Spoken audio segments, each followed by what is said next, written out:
Napoleon Bonaparte was not just a man, he was a force of nature who stormed across the pages of history. Born on the Mediterranean island of Corsica in 1769, he rose from a relatively humble background to become the Emperor of France. Imagine a time of great upheaval, the French Revolution, where old kings were overthrown and new ideas about liberty and equality were taking root. It was in this chaotic world that Napoleon, a brilliant and ambitious military student, saw his chance. He was a master of strategy, a charismatic leader who could inspire his soldiers to follow him into the heart of the most ferocious battles, promising them glory and victory.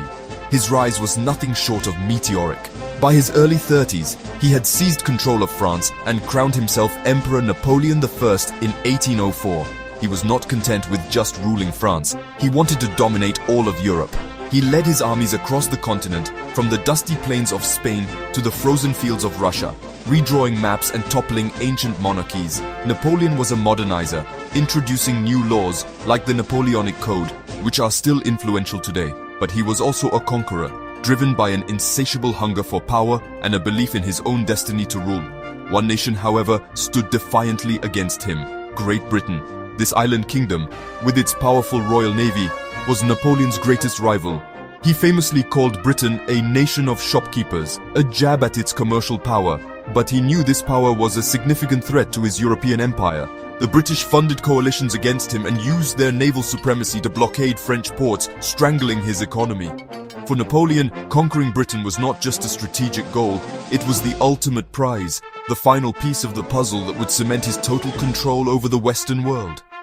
This set the stage for one of history's most tantalizing what-if scenarios. Napoleon knew he could not fully claim to be the master of Europe, while the British flag flew proudly and defiantly just across the narrow strip of water known as the English Channel. He began to gather his forces, dreaming of the day his soldiers would march through the streets of London itself. This was more than a military campaign.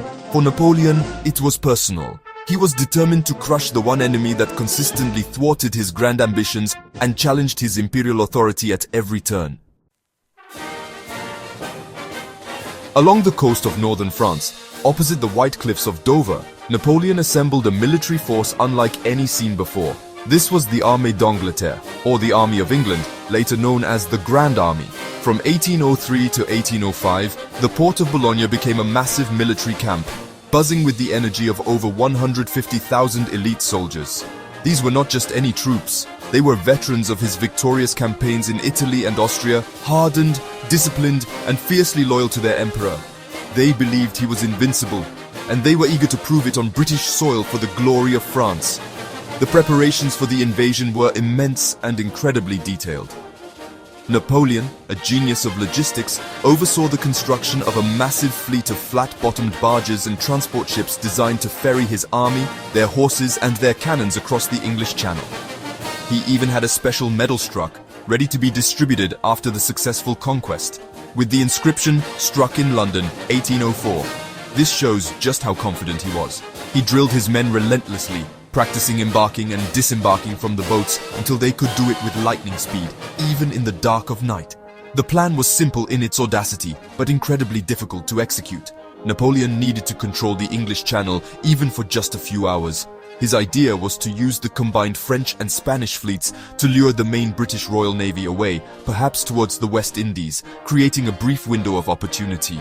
During this short period of naval superiority, his flotilla of barges would make the dash across the channel. He calculated that, once ashore, his grand army would be unstoppable. He famously said, "Let us be masters of the channel for 6 hours, and we are masters of the world." This period was a time of immense tension, a strategic game of cat and mouse played out on the high seas. The Royal Navy, under commanders like Admiral Nelson, knew exactly what Napoleon was planning. They formed a tight blockade, a wooden wall of warships that patrolled the French coast relentlessly, watching and waiting. Every sail on the horizon, every signal from the shore was scrutinized. The fate of Britain, and perhaps the world, rested on these sailors and their ability to prevent Napoleon's powerful army from ever leaving their camps and setting foot on English shores. In London and across the southern counties of England, the threat of a French invasion was very real and terrifying. The year is 1804, and every citizen lives with a low hum of anxiety. Newspapers were filled with frightening caricatures of Napoleon, often depicted as a tiny, angry tyrant nicknamed Little Boney, who was said to eat English babies for breakfast. These cartoons were a form of propaganda, designed to stir up patriotic fervor, but they also reflected a genuine fear.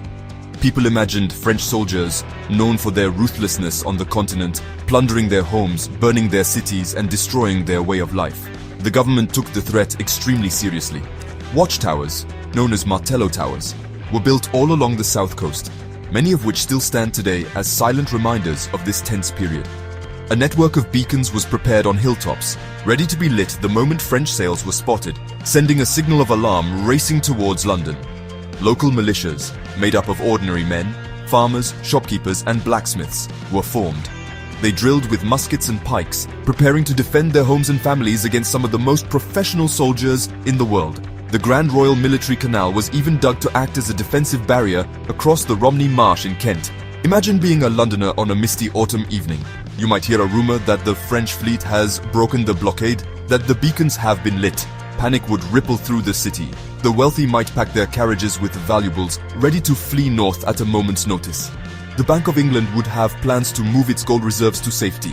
For ordinary people, there was nowhere to run. They would have to place their faith in the Royal Navy and the soldiers defending the coast, praying that the terrifying stories they had heard about Napoleon's army would never become their reality.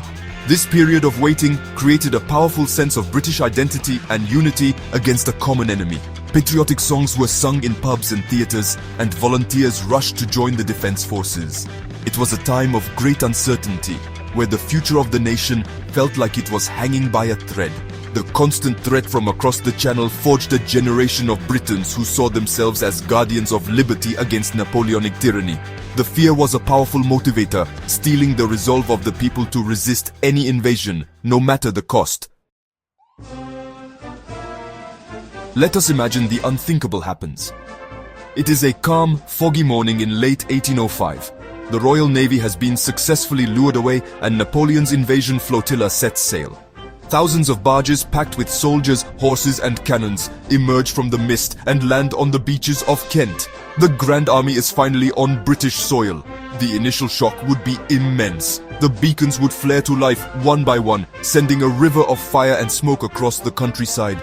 A desperate signal that the invasion has begun.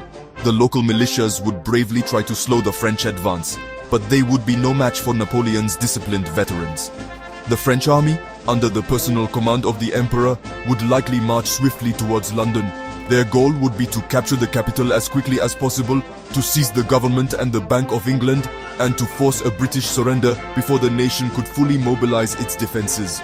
The main British army, though well-trained and led by capable generals like the Duke of York, was much smaller than Napoleon's force. The decisive battle for Britain would likely be fought somewhere on the rolling hills of Kent or Surrey. A desperate, bloody struggle to stop the French juggernaut before it reached the capital. The British would have used every advantage they could. They knew the landscape intimately. Roads would be blocked, bridges destroyed, and the countryside turned into a series of deadly traps. The regular army would have been supported by tens of thousands of militia and volunteers, fighting with a ferocity born of desperation to protect their homes. It would have been a brutal and chaotic fight. Would the discipline and tactical genius of Napoleon's army prevail, or would the stubborn, defiant spirit of the British defenders, fighting on their own land, manage to halt the advance? The outcome would be anything but certain. If Napoleon had reached London and taken the city, history would have been changed forever.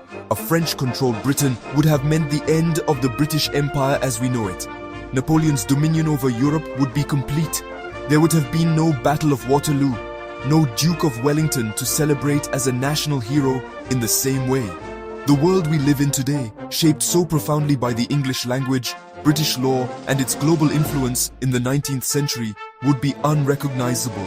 This single, hypothetical march on London remains one of history's most pivotal and fascinating turning points that never was.